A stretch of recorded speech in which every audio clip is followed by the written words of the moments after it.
Bien.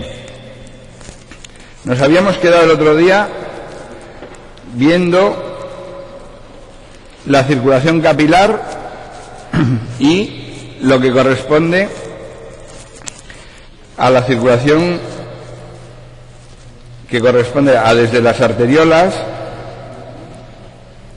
los cortocircuitos arteriovenosos, los capilares y las vénulas.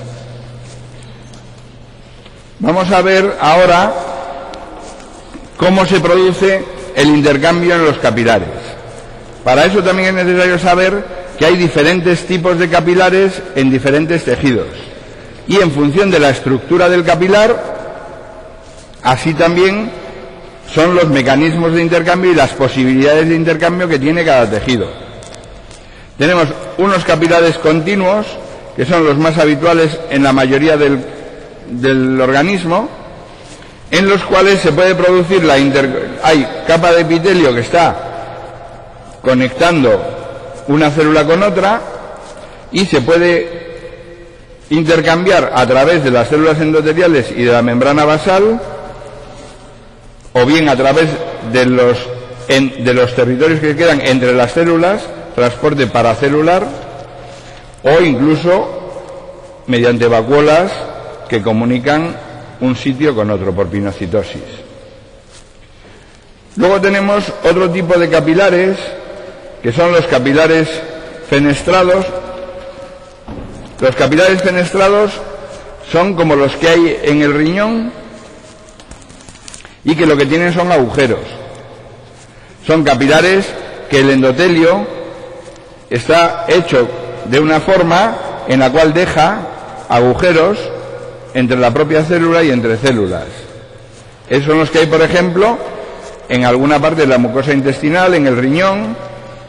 ¿Y qué les pasa? Pues que permiten el intercambio como los anteriores, quiero decir, por todos los mecanismos de intercambio que tienen los continuos, más además todas las moléculas que sean de un tamaño inferior al tamaño del poro. ¿Vale? El siguiente elemento, que es todavía más agujereado, sería el discontinuo. El discontinuo es el típico de los sinusoides y permite no solo el intercambio de sustancias, sino de células fácilmente.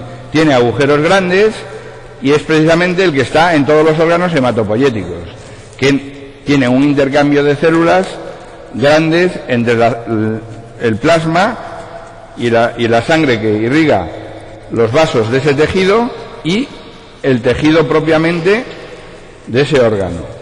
Es el que hay en la médula ósea, en el hígado, en el bazo y en general en todos los órganos hematopoyéticos. Quiere decir que por este tipo de capilares pasan todo tipo, además de las células, todo tipo de moléculas sin problemas. Por eso es el sitio de intercambio grande de las proteínas. Por eso, ¿dónde es donde se producen las proteínas del organismo en general? De forma significativa. ¿Dónde se producen todas las proteínas del organismo que van en el plasma? En el hígado. Y las que no se producen en el hígado, ¿dónde se producen también? En el hígado, ¿no? Y a lo mejor también en el endotelio. Muchas de ellas en el propio endotelio, porque el endotelio sí está en contacto con el vaso y entonces sí salen. Pero fundamentalmente el productor de la masa fundamental de proteínas que hay en el plasma es el hígado, ¿vale? Y tiene un capilar que precisamente, como tiene unos espacios entre células enormes, permite el paso de cualquier tipo de moléculas, o dicho de otra manera, no puede impedir el paso. Digamos, los demás capilares lo que pasa es que impiden el paso significativo de esas moléculas. No quiere decir que no pasen. Por ejemplo, en un epitelio continuo no quiere decir que no pasen las proteínas. Sí que pasan, pero pasan en una proporción muy pequeña, bien a través de vía transcelular o bien a través de transporte paracelular si caben y demás. Transcelular a través de pinocitosis. ¿Vale? Y luego tendríamos, por contraste, los capilares que tienen el caso contrario, que tienen unas uniones muy estrechas entre las células y entonces permiten prácticamente solo el paso a través de las células y tienen una limitación muy grande del intercambio. Seleccionan mucho el intercambio de sustancias. Este tipo de capilares, por ejemplo, son los típicos del sistema nervioso central y también de algunas partes del riñón que estudiaréis el año que viene, que son las que trabajan en concentrar la orina. Y este tipo de capilares tiene un intercambio que va regulado por la actividad de las células, mucho más que por el tamaño de las moléculas. Algunos de ellos del riñón no son ni siquiera permeables al agua, son impermeables al agua, ¿vale? La mayoría de los capilares, sin embargo, como mínimo, son permeables al agua y a una proporción de solutos pequeños. ¿Estamos? Bien. Pues entonces vamos a ver de qué depende el intercambio de sustancias en los capilares.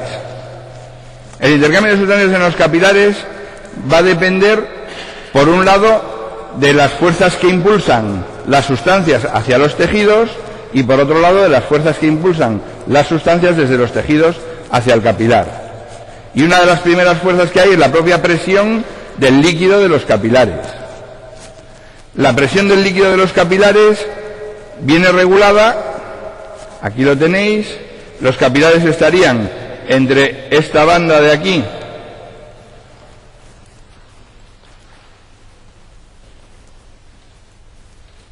y esta banda de aquí, y lo que tendríamos es, bueno, esta de aquí la podemos poner un poquito más alta, y lo que tendríamos, si os fijáis, es una caída de presión desde el extremo arterial del capilar al extremo venoso del capilar, ¿vale? Y en cada caso la presión que haya en el interior del capilar va a depender de la presión que haya a nivel arterial y de la resistencia que haya en las arteriolas. Y la presión de salida va a depender de la presión que haya en las venas y de la resistencia de salida, ¿vale? Y la caída dentro del propio capilar, prácticamente la resistencia de los capilares está definida por su longitud, porque el calibre no cambia. Hemos dicho que en los elementos que intervienen en la resistencia de un tubo estaba por un lado el calibre y por otro lado la longitud. Bien, pues el calibre de los capilares es prácticamente constante y es la longitud la que define el que hayas pasado un determinado trozo de resistencia y te quede por pasar otro. Como es prácticamente lineal, por eso la caída de presión a lo largo del capilar es prácticamente lineal. ¿Lo hemos entendido? Si os acordáis, cuando pusimos las resistencias en serie lo que generan es que el flujo es común y la presión va cayendo conforme vamos atravesando resistencias sucesivas. ¿Vale? Pues si consideráis que cada trozo del capilar sería una resistencia, imaginaros dividirlo en 3 o 4 trozos. Pues entonces cuando has pasado el primer trozo de ese cuarto, ya has pasado un trocito de la resistencia y te queda otro por pasar. Y la presión ha ido cayendo. Pasas el trozo siguiente y ha ido cayendo, y así sucesivamente. Eso quiere decir que si lo dividimos en trozos cada vez más pequeños, al final lo que tenemos es una caída progresiva de forma lineal. ¿Estamos? Bien, pues vamos a ver ahora entonces, en un ejemplo concreto, de qué depende.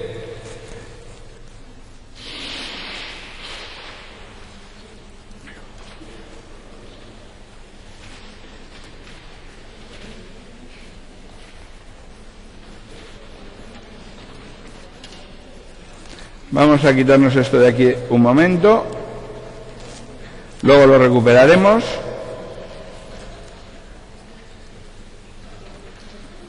Vale, y nos quedamos con esto. Entonces aquí en este conjunto de gráficas podéis ver A ver, en este conjunto de gráficas podéis ver diferentes cosas. En esta porción de aquí abajo podéis ver un esquema en el que se refleja la relación que hay entre la presión que hay en el capilar, la presión arterial, la presión venosa y la resistencia a la entrada y a la salida. ¿Vale? Entonces, a ver, ¿qué sucede si aumenta la presión venosa? En este ejemplo. En este ejemplo, ¿qué sucedería si aumenta la presión venosa? A ver, tú, ¿sí?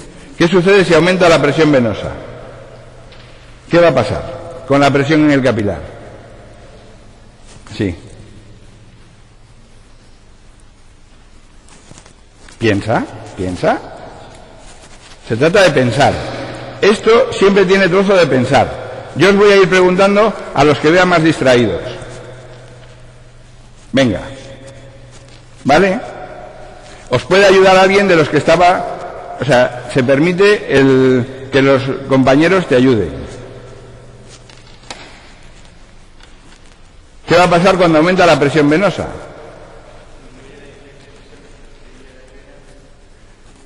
¿Y la presión en el capilar aumentará o disminuirá?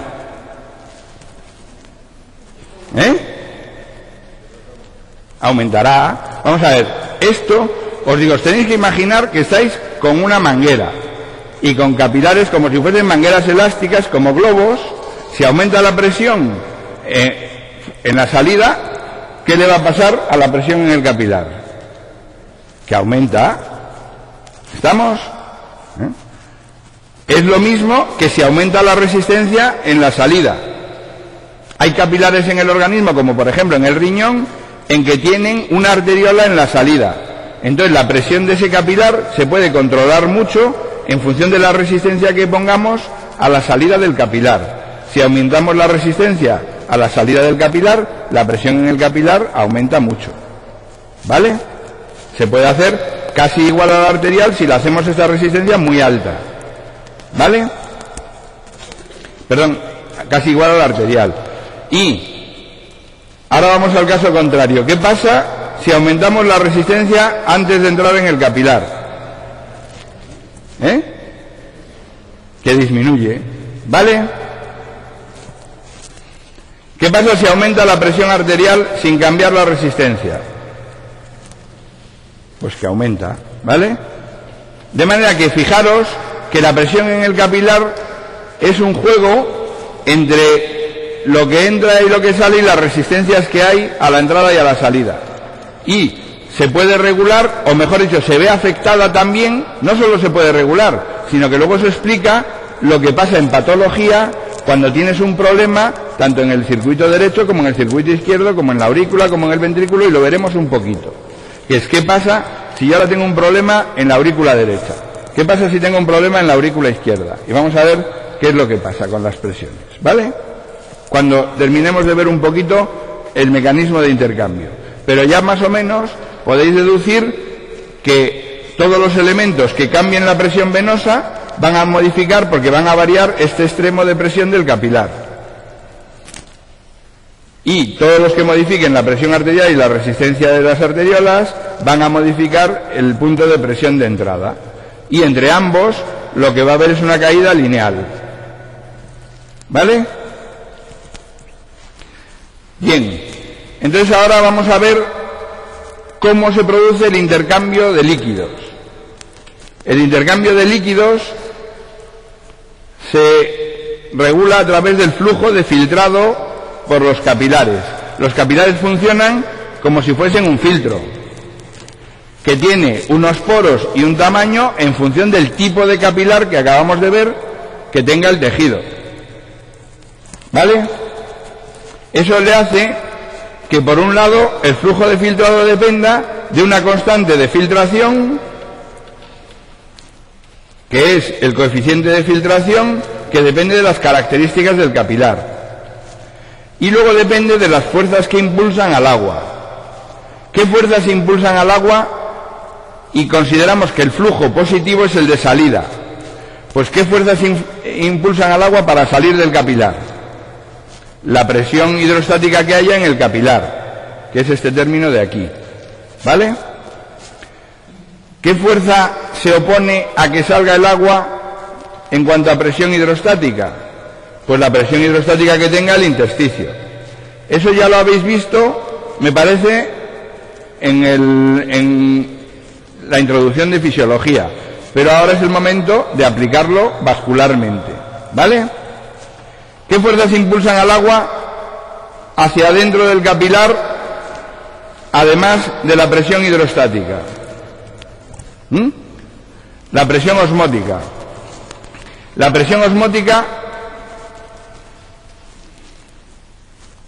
que sería, por ejemplo, la presión osmótica del plasma, impulsaría el agua ¿hacia dónde? Hacia adentro. Por eso le tenemos puesto un signo negativo. ¿Vale? De manera que, si queremos poner aquí un signo negativo, aquí ponemos la presión del plasma. Si no, si cambiamos este signo por positivo, tendríamos que cambiar los términos de esta ecuación. ¿Vale? Y harían salir del plasma la presión osmótica que haya en el intersticio. Pero ¿vale la presión osmótica cualquiera? ¿Cómo se mide la presión osmótica? ¿Alguien sabe? Bien, ya, pero ¿cómo se mide? Medir. Si yo quiero medir la presión osmótica de un líquido, ¿qué hago? ¿Alguien lo sabe? ¿Eh? ¿Por? Eso es para el vino. ¿Eh? ¿No? No. Aquí normalmente hay dos formas de medirlo. Y se mide no por medir la presión osmótica, que sí podría ser con una cápsula, como tú dices, con una membrana que no dejase pasar más que el agua, y entonces medirías la columna de altura que corresponde sobre un tubo finito. Pero eso, si lo hiciésemos en el plasma, ¿cuánto subiría el agua? Si nosotros cogemos plasma, podéis calcularlo. Mira, ese es un problema interesante. Si calculas que tiene unos 300 miliosmoles, ¿cuánto subiría una columna de agua para equilibrar esa presión osmótica? El que no se sorprenda, que me lo cuente luego. ¿Vale? Bien, pero normalmente, ¿cómo se mide? Normalmente se mide por una propiedad indirecta, que es una propiedad que va asociada también a el propio movimiento aleatorio de las partículas y que corresponde al descenso del punto de congelación o a la elevación del punto de ebullición, que habéis estudiado todos en algún momento, pero que se ha quedado en el olvido. ¿Vale? De manera que normalmente la presión osmótica nosotros la medimos por el descenso del punto de congelación, que suelen ser los aparatos más caros y más precisos, o por la elevación del punto de ebullición, que es como habitualmente tenemos los aparatos aquí en los laboratorios, y solemos utilizar los de ebullición porque son un poquito más baratos, aunque un poquito más imprecisos, pero para la precisión que nosotros necesitamos es suficiente. De manera que lo medimos por una propiedad indirecta, pero eso hace que la presión osmótica que nosotros medimos no es la real que está empujando al agua, porque dependerá de lo permeable que sea las sustancias que forman parte de esa presión osmótica. ¿Estamos de acuerdo? Por eso aquí en esta ecuación tenéis multiplicado por sigma, que ¿qué quiere decir sigma? ¿Alguien sabe lo que es sigma? Sigma es el coeficiente de reflexión. El coeficiente de reflexión quiere decir que si una sustancia se refleja, sigma vale 1. Y si se refleja, quiere decir que la sustancia es impermeable para ese capilar. De manera que en ese capilar, esa sustancia está generando una presión osmótica efectiva porque es una sustancia no permeable. ¿Vale? Pero si una sustancia es permeable, entonces sigma vale 0. Si es completamente permeable, vale 0. Y entonces, ¿qué le pasa a su presión osmótica? Se anula, no interviene. ¿Y eso qué quiere decir entonces? Que le pasa a la concentración de la sustancia. No, que disminuye, no, que es igual en los dos lados. sea que precisamente, aquí la cuestión es, o pasa la sustancia, o se le impide el paso. Si se le impide el paso, resulta que ahora genera presión osmótica. Si no se le impide el paso, lo que pasa es que se equilibra. ¿Os dais cuenta? De manera que ahora el juego es, yo tengo presión osmótica si tengo el coeficiente de reflexión 1 o cercano a 1. Y no tengo presión osmótica si lo tengo cercano a 0, pero además de no tener presión osmótica, lo que tengo es flujo de sustancia, que es muy importante. ¿Vale? ¿Lo habéis comprendido? Y eso quiere decir que para lo que es el flujo de agua, lo que interviene es la diferencia entre las presiones hidrostáticas y las presiones osmóticas multiplicado por el coeficiente de reflexión, que será diferente según el tipo de capilar que hemos estudiado, porque hay capilares que dejan pasar sustancias más gordas, menos, y hay algunos que no dejan pasar casi ninguna. ¿Vale? De manera que generalmente en casi todos los capilares pasa el agua y pasan los iones, lo cual quiere decir que la mayor parte de la presión osmótica del plasma, que se debe a los iones, no es efectiva en los capilares, porque lo que tienes es a los dos lados una presión osmótica similar por parte de los iones. Solo el efecto que corresponde al equilibrio Gibbs-Donan que habéis estudiado en bioquímica. Y, por otra parte, lo que sucede es que en casi todos los capilares las proteínas pasan difícilmente o no pasan. De manera que la mayor parte de la presión osmótica efectiva a nivel de los capilares va a deberse a las proteínas, y por eso todo lo que altere la concentración de proteínas en el individuo puede afectar al flujo o al intercambio en los capilares. ¿Os dais cuenta? Cualquier elemento que genere un cambio en la concentración de proteínas del individuo va a generar cambio en el intercambio de sustancias en los capilares y cambio del flujo de agua en los capilares. Bien. Aquí tenéis expresado cómo, si yo mido la presión que hay en los capilares en el extremo arterial en un capilar estándar, que no es real, porque el problema que tiene es que sabemos que también depende de que estemos en bipedestación o en decúbito, porque a esta presión que tenemos aquí habría que añadirle la hidrostática. Pero como la hidrostática afecta tanto a lo que está en el interior de los capilares como a lo que está en el intersticio, para la diferencia nos vuelve a pasar que no se tiene en cuenta. ¿Vale? No es cierto del todo, porque los capilares de las piernas probablemente hidrostáticamente en el interior del capilar tienen algo más que en el intersticio, que va más amortiguado, filtrado por el resto del tejido. Pero aproximadamente podríamos considerarlo así. ¿Vale? Bien. Entonces, en ese caso, lo que tenemos es que en el extremo arterial del capilar, este conjunto de fuerzas de presión genera una presión neta que impulsa el agua hacia afuera. Aquí abajo tenéis un ejemplo numérico que es aleatorio, y aquí tenéis otro ejemplo numérico que también es aleatorio, y está puesto sin ser medido en ningún capilar específico, pero que os da una idea de cuál es más o menos el flujo. En cualquier caso, lo que sí es cierto es que en el extremo arterial de los capilares el flujo neto es hacia afuera, porque hay una presión que impulsa hacia afuera de los capilares. Y en el extremo venoso, en condiciones normales, el flujo es hacia adentro, porque hay una presión que impulsa hacia adentro, no con la misma proporción. Siempre hay una diferencia entre lo que sale y lo que entra, y esa diferencia es la que constituye el flujo linfático. La diferencia entre lo que sale por el extremo arterial y vuelve por el extremo venoso es lo que da lugar al flujo linfático. ¿Vale? Aquí tenéis la explicación de los diferentes elementos que intervienen en la fórmula. KF, coeficiente de filtración, sigma, coeficiente de reflexión, impermeable igual 1, permeable igual 0, pi, presión osmótica. ¿Vale?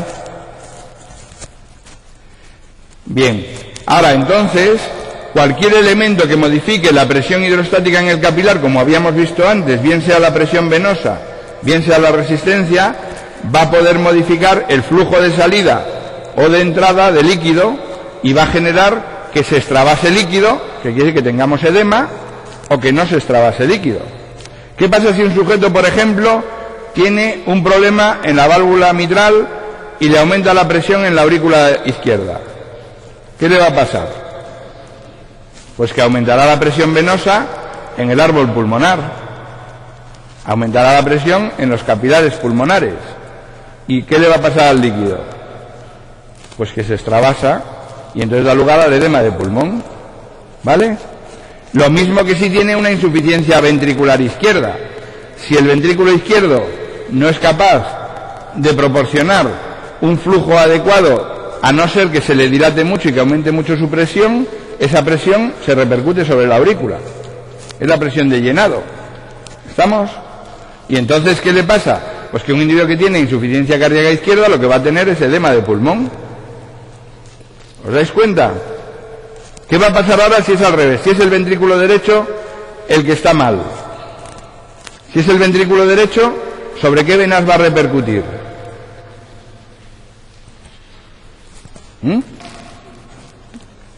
¿Sobre qué venas va a repercutir? Sobre las cavas. ¿Y entonces dónde va a tener los edemas?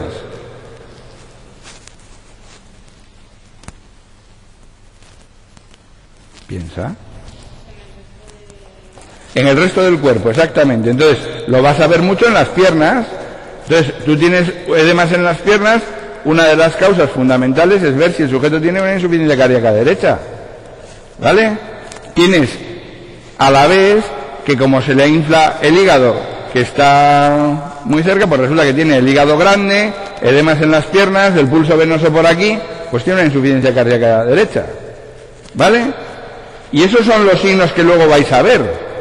Y son los que figuran en patología general, en médica y en todas partes. Y esos son los que tiene el paciente realmente cuando viene con una insuficiencia cardíaca. ¿Vale? Muy bien. Pues vamos a ver ahora qué le pasa a las sustancias. Las sustancias, el flujo de sustancias, ahora va a depender de dos cosas. Por una parte,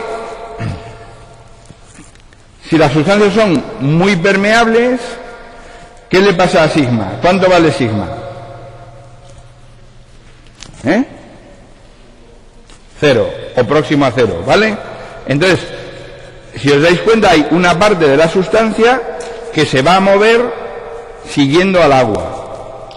De manera que hay, para las sustancias que son difusibles en los capilares, y esto resulta muy interesante desde el punto de vista funcional.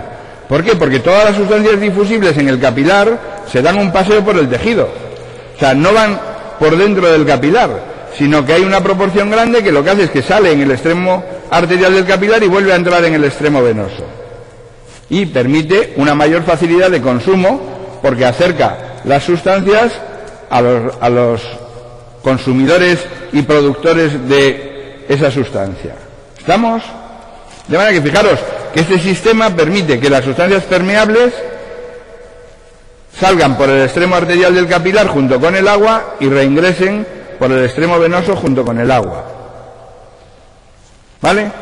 Y para las sustancias que no son tan permeables, lo que tenemos es la difusión, que es, va a haber una diferencia de concentración entre el plasma y el intersticio. Las que son muy difusibles, habíamos dicho antes que lo que les pasa es que la diferencia de concentración entre el plasma y el intersticio es muy pequeña o nula. De hecho, la forma de medir el coeficiente de reflexión es medir la proporción que hay entre la concentración en el intersticio y la concentración en el plasma. ¿Vale? De manera que si son iguales, el coeficiente de reflexión es 0. ¿Estamos? Entonces, para las sustancias en que no pasan completamente junto con el agua, lo que cuenta es la permeabilidad específica que tengan para esa sustancia, multiplicada por el área del capilar y multiplicada por la diferencia de concentración que exista entre el plasma y el intersticio. ¿Estamos de acuerdo? Bien, pues aquí tenéis simplemente que es lo mismo,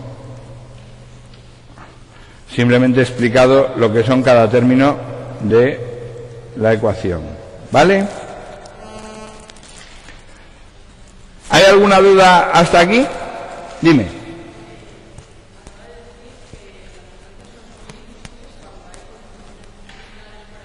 Sí. ¿Te parece bien o mal? A ver, vamos a pensarlo. Tú imagínate que yo tengo aquí un capilar en el riñón que tiene un agujero así de gordo. Esto es de nefro del año que viene. Ya fíjate, ya vas aprendiendo parte de la fisiología que te la van a preguntar el año que viene. Tiene un agujero así de grande. Y el tamaño de mi partícula es como este. ¿Vale? Bueno, es una imagen un poco peculiar, pero bien. Considerad ahora que ¿qué va a pasar con la concentración de bolígrafos a ambos lados? Pues que va a ser igual, porque si es diferente, pasan a través de los agujeros. ¿Vale? Al principio, antes de nacer, sí. Pero, o sea, según te vas generando embriológicamente, ¿cuándo es el principio? Y luego ya vale, sí, cierto. Es posible que al principio, cuando se va fabricando una célula, bien, pero luego ya no es principio. Las cosas no empiezan cuando uno se fija en ellas, que es un defecto que tenemos todos. Que si me dirá, no, pero bueno, un momento, que empiece a entrar la sangre por el capilar, por favor, ¿no? No, es que ya está, la sangre en el capilar ya está, todo el rato. ¿Vale? Bueno, seguimos, no sé si lo ha cogido la cámara de vídeo, pero bueno, ¿lo censuramos o no? Bien, seguimos, ¿no? No hay que censurarlo tampoco, estamos en medicina y eso es un hecho totalmente natural. Lo que sí que hay que tener es prevención. Ya que estamos, os lo digo, fundamental la prevención, no es ninguna tontería. No es solo la prevención desde el punto de vista de tener o no tener un embarazo, sino también la prevención de la transmisión de otro tipo de cosas que es mucho más peligrosa. De manera que hagas lo que hagas, siempre con preservativo, ¿vale? Muy bien, seguimos. Yo es que soy médico además, entonces, bueno, si surge la oportunidad, me parece que es fundamental que lo sepáis. Ya sé que lo sabéis, pero una cosa es saberlo y otra cosa es ejecutarlo. Y lo más importante no es saberlo, es ejecutarlo. ¿Vale? Seguimos. Aquí tenéis la diferencia que hay entre la presión hidrostática en un capilar del territorio sistémico contra un capilar del territorio pulmonar.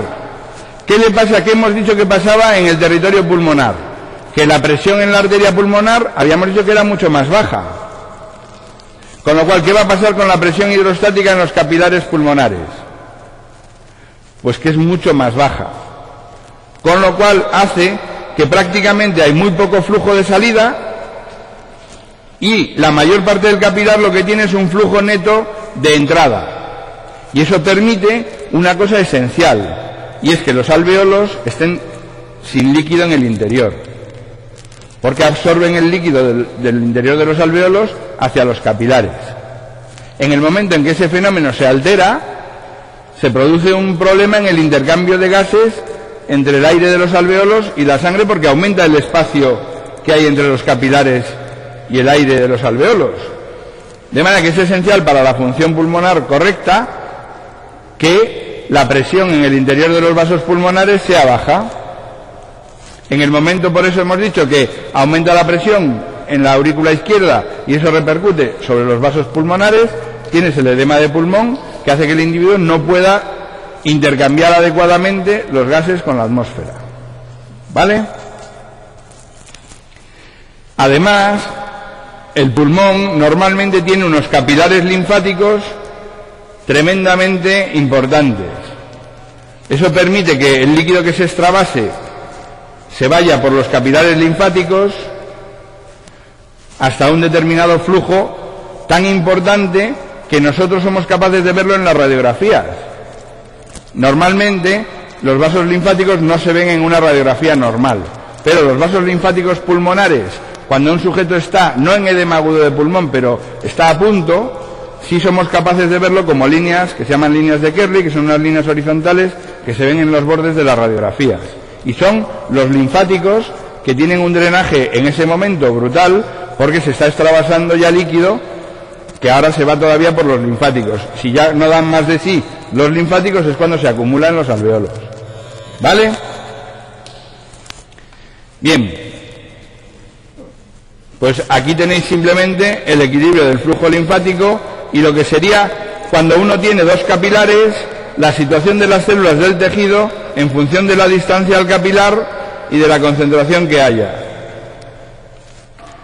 Esta es una gráfica, un ejemplo de sustancias que se producen en el endotelio y que están en relación con la generación de sustancias vasoconstrictoras, y que veréis ahora cuando estudiemos los mecanismos de regulación. También los hemos visto cuando hablábamos de la presión arterial y de la resistencia vascular, y parte de los elementos que regulan la resistencia de las arteriolas están generados por el propio endotelio de los capilares, además de por la actividad metabólica del tejido.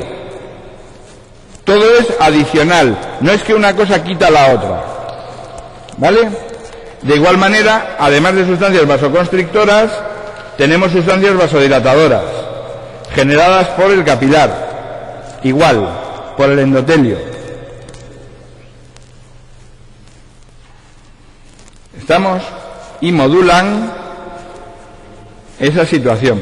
Vamos a ver ahora, en un momentito, en estos 10 minutos que nos quedan, vamos a ver la circulación venosa, que es muy cortita, y solo son 2 o 3 puntos importantes, y yo creo que con eso nos permite que podamos dedicar algún día más a resolver problemas y dudas, que yo creo que luego es más importante, para dejar al final 2 o 3 días de resolver dudas y problemas, ¿vale?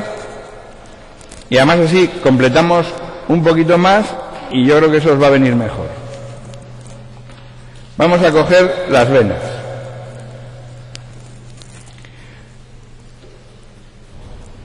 La circulación venosa, partimos como siempre, se rige por los mismos principios que la arterial. Y hay que tener en cuenta que como estamos en un circuito cerrado, me da igual el retorno venoso que el flujo de salida. El volumen minuto de retorno venoso es igual que el volumen minuto de salida del ventrículo. Porque en caso de no serlo, solo puede serlo durante un ratito pequeño. Porque si hay volumen que sale y no vuelve, en algún sitio se acumula. Y eso solo puede ser durante unos momentos. Al cabo de un rato te has quedado sin posibilidad de si no vuelve, no puedes seguir enviando para afuera. ¿Estamos? Y de la misma manera, si aumenta lo que vuelve, aumenta lo que sale. Porque no se acumula en ningún sitio más que momentáneamente, eso sí, momentáneamente, por ejemplo, simplemente cambiando de posición, sí cambia la redistribución de líquidos durante un momento, pero luego se recupera el flujo. ¿Vale? Y ese cambio en la redistribución de líquidos, precisamente, se debe a las venas, porque las venas es donde está la mayor parte del volumen de sangre. Aquí tenéis que la mayor parte del volumen de sangre, en porcentaje el 67%, está en las venas. El flujo el mismo, pero el volumen está acumulado en las venas porque precisamente son venas complacientes. Son vasos complacientes y hacen que con un pequeño cambio en la presión cambia mucho el volumen. Tienen una curva de distensibilidad muy parecida, si os fijáis, las curvas del corazón eran volumen en el eje X, presión en el eje Y, de manera que era esta traspuesta, y eran muy parecidas porque eran así. Y en este caso son curvas de distensibilidad como las que habíamos visto también en las arterias, si os acordáis, pero aquí la distensibilidad de las venas es mucho más grande. Las venas son más plásticas, son capaces de cambiar durante un trayecto con un pequeño cambio de presión, pueden cambiar muchísimo el volumen y luego ya se convierten en rígidas. Y ya solo o se estropean o son rígidas. ¿Vale? Aquí tenéis lo mismo visto en volumen.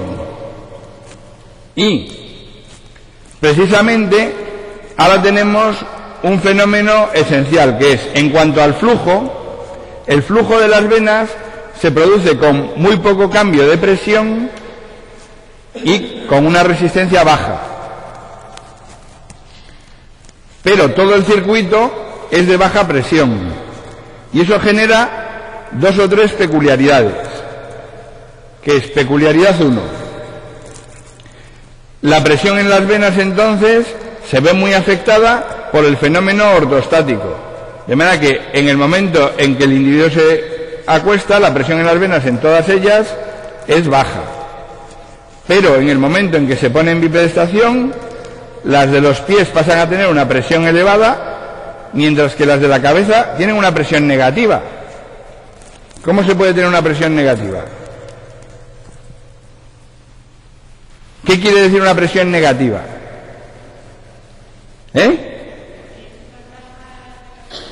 Es que es más baja que la atmosférica, ¿no?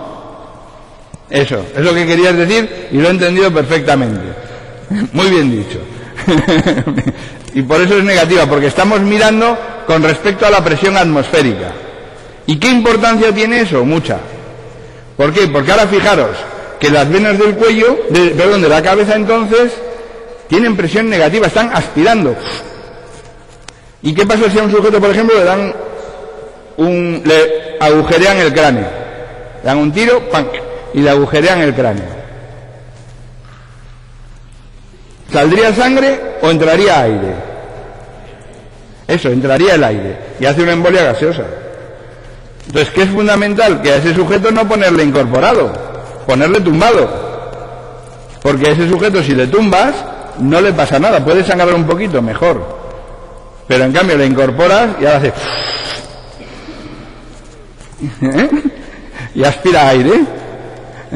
Y si no, hay que ponerle un tapón. Sí, una chorrada, pero eso le puede salvar la vida a más de uno. Si estáis en una situación, es fundamental tener en cuenta que las venas... Lo mismo pasa con un corte en la yugular. Tú tienes un corte en la yugular, ahora que está tan de moda pelearse en alguna discoteca, pues resulta que de repente tienes un corte en la yugular, le incorporas y el sujeto hace una embolia gaseosa. Le dejas tumbadito y es mejor que sangre un poco, le pones compresión, buscas alguna medida para que no sangre tampoco excesivamente, pero que no le baje la presión. Esto hace también que en condiciones normales las venas del cuello están cerradas. Están cerradas porque tienen una presión negativa. Y entonces las venas del cuello normalmente están cerradas o abiertas. ¿Lo habéis visto o no lo habéis visto? No teníamos que mirarle el cuello al compañero o a la compañera. Mirarle el cuello, mirarle, a ver. ¿Tiene las venas abiertas o cerradas? ¿No queréis mirarle? ¿Os da vergüenza? ¿Y cómo hacemos que se le inflen? ¿Cómo hacemos que se le inflen? Hombre, sin estrangularle. Estrangulándole también valdría, pero es una maniobra un poco agresiva. Entonces, es mejor decirle, mira, haz como para cagar.